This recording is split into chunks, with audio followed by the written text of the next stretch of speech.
Welcome to Voices of Veterinary, the only podcast for veterinary by Xoran Technologies.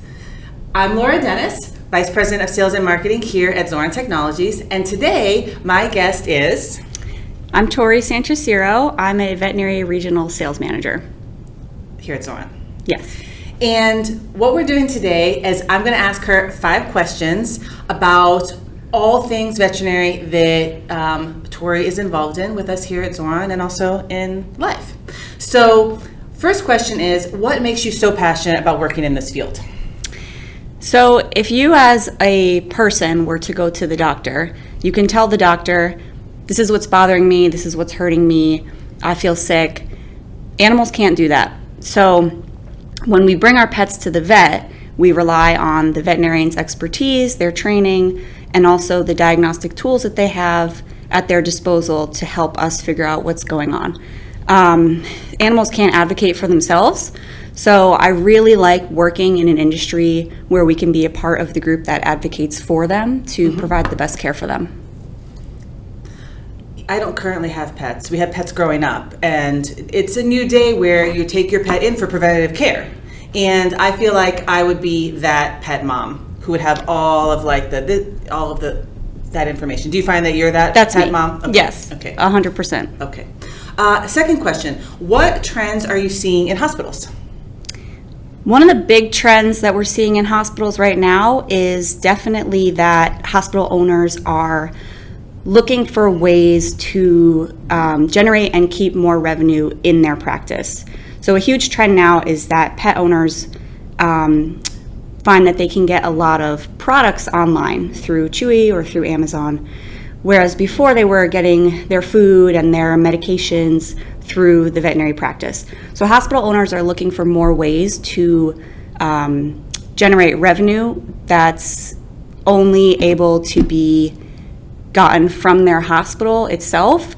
So specifically looking for diagnostic tools or services that they can offer that their clients have to purchase through them. I see.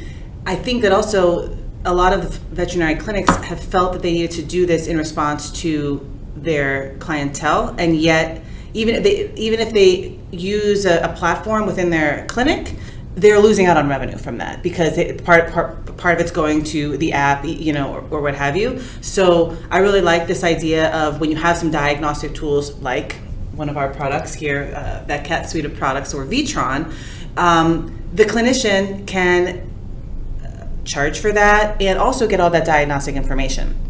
I think that we are also kind of on the cusp here in this space of having these other approaches that veterinarians can use to treat animals that gives them all of this diagnostic information right there at their fingertips.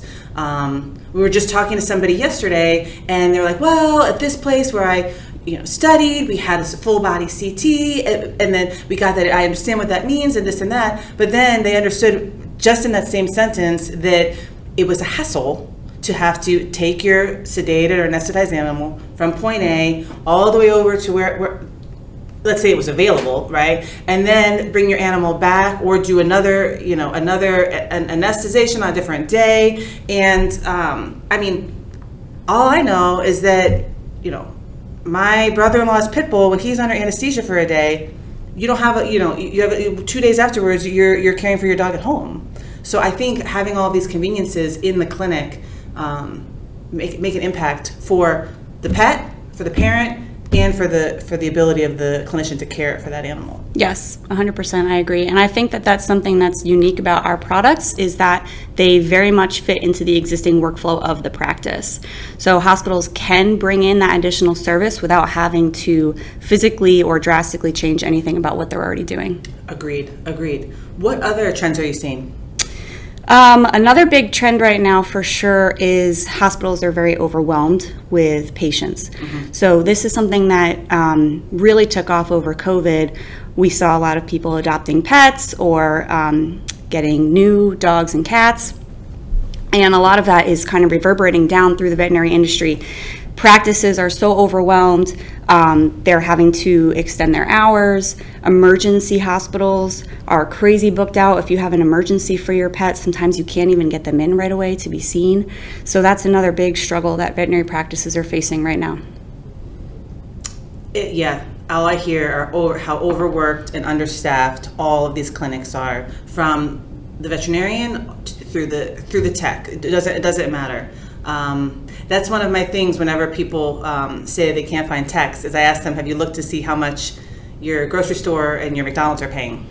Because I think if you want to have that retention, you need to have other things that you're offering in addition to the hourly rate to keep your techs there. Because they want to stay. They want to stay and care for their animals, but it comes down to the final, push and shove of what their finances look like. Do you have any more trends? Those are probably the two biggest ones for sure. You kind of touched on this, but staffing is a huge one. Almost every single time I walk into a veterinary practice, they say to me, do you know anyone who's looking for a job? Do you know any veterinarians who are looking for a job? Any technicians? Staffing is a huge problem right now, that because it goes hand in hand, because they're so inundated with new patients, they need more staff to help them deal with that onslaught. And it's a struggle right now for them, for sure, to find people and also to retain them. I'm seeing that hospitals are using VetCat and Vetron to attract a veterinarian coming out of school. Yes. Or to attract a specialist, because who wouldn't want to have, if you've trained with that diagnostic equipment, then you want to have it. And if you understand the value that diagnostic equipment brings, not just to pet care, but to your ability to produce more revenue and do more procedures, which is what our specialists go to specialty school for generally. It's very fascinating, because it's definitely a candidates market. So you have to find ways to attract the candidates. Another trend that I'm seeing, thank goodness we're back in person at trade shows, and we can also see all the puppies and all of the pets at all of our big trade shows. And sometimes the alpacas. And alpacas. Yes. Yes. I'm surprised that didn't go into the running for one of our final questions. But we'll see. Craziest vet story. Stand by. That's fairly crazy. I'm here for the alpacas, though. I'm here for it. I'm sorry I missed it, but I saw pictures. So one of the trends we're seeing at these trade shows is this conversation about cone beam CT, CBCT. And one of the innovations that Xoran made, and we worked so hard to do, was to make cone beam CT have the image quality sufficient for imaging soft tissue anatomy in the human brain, and for tissue on our animal side. So as you all know, maybe our audience doesn't know, we come from FDA-regulated medical CT market, and we've made this very exciting foray into the veterinary market. So what we're seeing in the marketplace is a lot of conversations that no one has ever heard, that you can have the image quality that we have for tissue imaging. And that is a big trend, because we know our veterinarians want to have a teleradiology solution that works for them. And there's been a lot of chatter in the marketplace about that. Mm-hmm. Yep, for sure. That's definitely another question that I get all the time as well, is I've heard that cone beam is only good for dentistry or for bone imaging. And it's something that we are doing a lot of continuing education with customers about. They're not wrong to say that. That was, as you said, the truth for a long time. Yep. But with our new technology to image soft tissue, we have the capability to bring that high quality imaging to a cone beam system that they can have in their hospital. Yes, that's small footprint. No, I've legitimately shown clinicians our images in the software, and they're like, that didn't come from your cone beam machine. Mm-hmm. Like, yes, it did, and we call it a system. I've had radiologists come up to me at shows and say, yeah, but this isn't good for soft tissue. And I say, okay, do you want to look at some scans? Yeah. And you can kind of see on their face, they're like, I don't want to like this, but I really do like this. Okay. But with that said, and I'll put the PSA out there, patient positioning is very, very important. Yes. And acquisition protocol is very important. Okay, question number 4. Who are you the guardian of? I have 2 dogs, They're both Swiss Shepherds. One of them is 4 years old. The other one is a puppy. He's 8 months old. He's actually better behaved than the 4-year-old.